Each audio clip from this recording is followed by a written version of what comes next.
여러분들 이 개인정보보호법은 제가 말씀드린 핵심 용어들만 알고 나중에 문제들을 조금씩만 풀어보면 정답을 꽤 유추해서 맞출 수 있는 부분들이 많이 있습니다.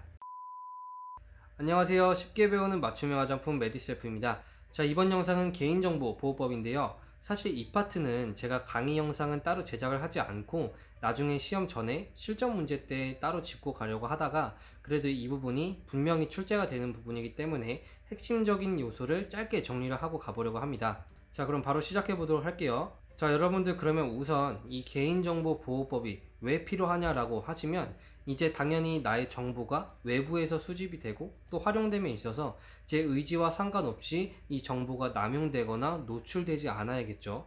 그리고 이제 이 맞춤형 화장품에 있어서도 당연히 고객을 상담하는 과정에서 개인정보를 처리를 할 수 있기 때문에 이 법규를 저희가 배우고 가는 거겠고요. 그러면 이제 본격적으로 이 개인정보보호법을 알려드릴 텐데 제가 항상 말씀드리듯이 여러분들 어떠한 법규든 공부를 할 때 가장 기본이 되어야 되는 것은 용어를 정의하고 가는 겁니다. 자, 여러분들 화면을 같이 한번 보도록 할게요. 자, 화면을 보시면 이제 왼쪽이 고객이 되겠죠. 그리고 오른쪽이 상담사 역할을 하는 사람이겠죠. 그러면 이렇게 상담을 하는 과정에서 이제 왼쪽의 고객이 오른쪽의 상담사에게 이제 정보를 넘겨주게 될 텐데 그랬을 때 이 왼쪽의 사람을 저희는 정보 주체라고 표현합니다. 그리고 이 오른쪽에 정보를 받는 사람을 개인정보 처리자라고 표현합니다. 먼저 정보 주체는 말 그대로 정보의 주체가 되는 사람, 이 정보의 소유자라고 보시면 되겠고요. 그리고 개인정보 처리자는 개인의 정보를 처리하는 사람이 되겠죠. 그리고 여기서 말하는 처리라고 하면 정보의 수집, 생성, 저장, 이용 등의 정보를 활용하는 모든 행위들을 말하게 됩니다. 그리고 이제 이 정보 주체는 개인정보 처리자에게 정보를 주겠죠. 정확히 말씀드리면 개인정보나 고유식별정보, 민감정보 등을 줄 거예요. 그러면 일단 여기까지 봤을 때 저희는 주관식을 이제 대비를 해야 되기 때문에 이 위에 5가지 용어는 모두 외우고 가실 필요성이 있습니다. 그래서 말씀드린 듯이 정보 주체와 개인정보 처리자는 알겠고 이제는 개인정보와 고유식별정보, 민감정보가 뭔지 알려드리자면 먼저 첫 번째로는 개인정보입니다. 개인정보는 어렵지 않습니다. 개인을 알아볼 수 있는 이제 모든 정보를 얘기를 하는데요. 예를 들면 성명, 주민등록번호, 지문, 영상 등 개인을 식별할 수 있는 모든 정보를 얘기하고요. 그리고 이렇게 이름이나 전화번호 등의 여러 정보가 합쳐져서 식별이 가능할 때에도 이것을 다 개인정보라고 봅니다. 자, 그리고 다음은 고유식별 정보인데요. 고유식별 정보는 개인을 구별하기 위한 정보입니다. 이거는 예시를 보시면 더 쉽게 와닿으실 거예요. 주민등록번호나 운전면허번호, 여권번호, 외국인 등록번호 등의 개인을 구별할 수 있는 식별 정보를 말하는 거고요. 자, 그리고 마지막으로 민감 정보는 사생활의 침해 우려가 있는 정보를 말합니다. 예를 들면 유전정보, 종교, 정치적 견해, 신념, 건강 등이 있겠죠. 그래서 이제 이 3가지 정보에 대해서 문제가 나올 수 있는데 먼저 객관식은 개인정보보다는 고유식별 정보나 민감정보에서 더 나올 확률이 많습니다. 왜냐하면 이 2가지가 개인정보에 비해서 더 명확하기 때문인데요. 예를 들면 고유식별 정보를 한번 볼게요. 자, 문제가 이런 식으로 나올 수 있어요. 다음 중 고유식별 정보가 아닌 것은? 이라고 했을 때 1번 주민등록번호, 2번 운전면허번호, 3번 여권번호, 4번 외국인 등록번호, 그리고 5번에 유전정보 이렇게 나오면 명료하게 답을 체크를 할 수 있겠죠.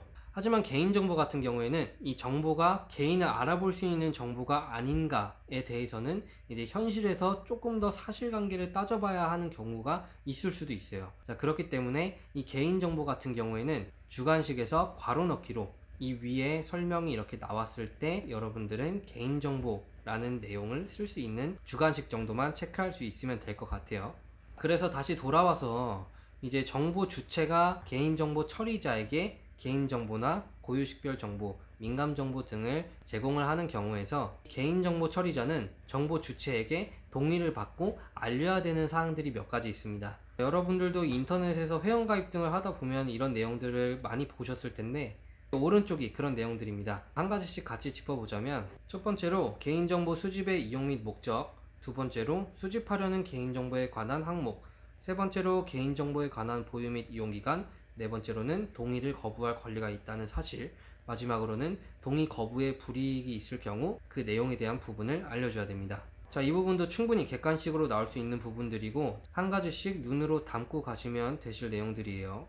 그래서 이렇게까지가 이 개인정보보호법의 핵심적인 요소들이라고 보면 되겠고요. 이제 마지막으로 개인정보 처리자를 한 번만 더 보고 가자면, 이 개인정보 처리자는 이제 개인의 정보를 보호해야 하는 의무가 있기 때문에 법적으로 지켜야 하는 의무사항과 제한사항, 그리고 이를 지키지 않았을 때 과태료 등의 여러 행정처분이 있을 겁니다. 그런데 여기서 여러분들이 헷갈리지 말으셔야 될 직무가 바로 이 개인정보 취급자예요. 개인정보 취급자는 쉽게 말씀드리면 개인정보 처리자의 수족 같은 역할입니다. 이제 개인정보 처리자가 개인일 수도 있지만 회사 규모의 조직체 단위라면 이 개인정보 처리자는 개인정보 취급자를 두고 있을 확률이 높죠.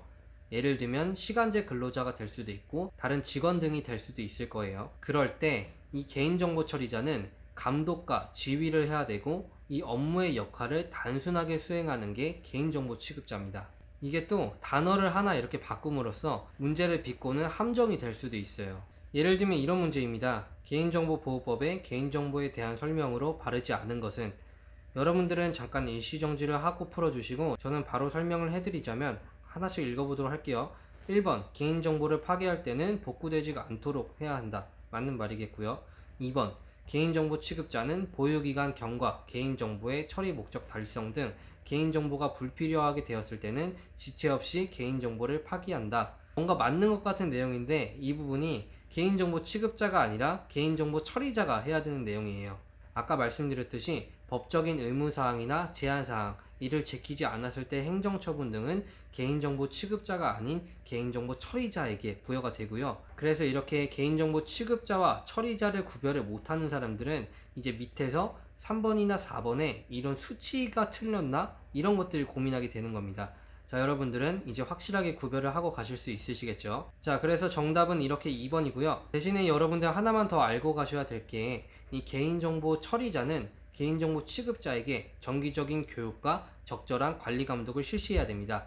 이것 또한 법적인 의무사항이라는 점 알고 가시면 되겠고요. 다음으로 두 번째 문제인데요. 읽어볼게요. 개인정보 처리자가 정보 주체의 동의를 받은 경우 정보 주체자에게 알려야 하는 내용을 모두 고르시오. 이 부분은 아까 설명드린 내용인데 정답을 한번 같이 보자면, 기억, 민감 정보의 범위 아니고요. 니은, 개인정보의 보유 및 이용기간, 이거 맞죠? 자, 그리고 디귿, 개인정보의 수집 및 이용 목적, 이것도 맞고요. 자, 리을, 수집하려는 개인정보의 항목, 이것도 맞습니다. 자, 그리고 미음, 고유 식별 정보의 범위, 이거는 아니죠. 자, 그래서 정답은 2번이겠죠. 그래서 오늘은 여기까지 해서 개인정보보호법을 마무리를 할 텐데, 여러분들 이 개인정보보호법은 제가 말씀드린 핵심 용어들만 알고 나중에 문제들을 조금씩만 풀어보면 정답을 꽤 유추해서 맞출 수 있는 부분들이 많이 있습니다. 그래서 이 부분은 나중에 문제로 기회가 된다면 조금 더 풀어보면서 한 번 더 다지는 시간을 한번 가져보도록 할게요. 자, 그러면 오늘은 짧게 마무리를 해서 여기까지 하도록 하겠고요. 오늘도 영상 봐주셔서 감사드립니다. 좋은 하루 되세요.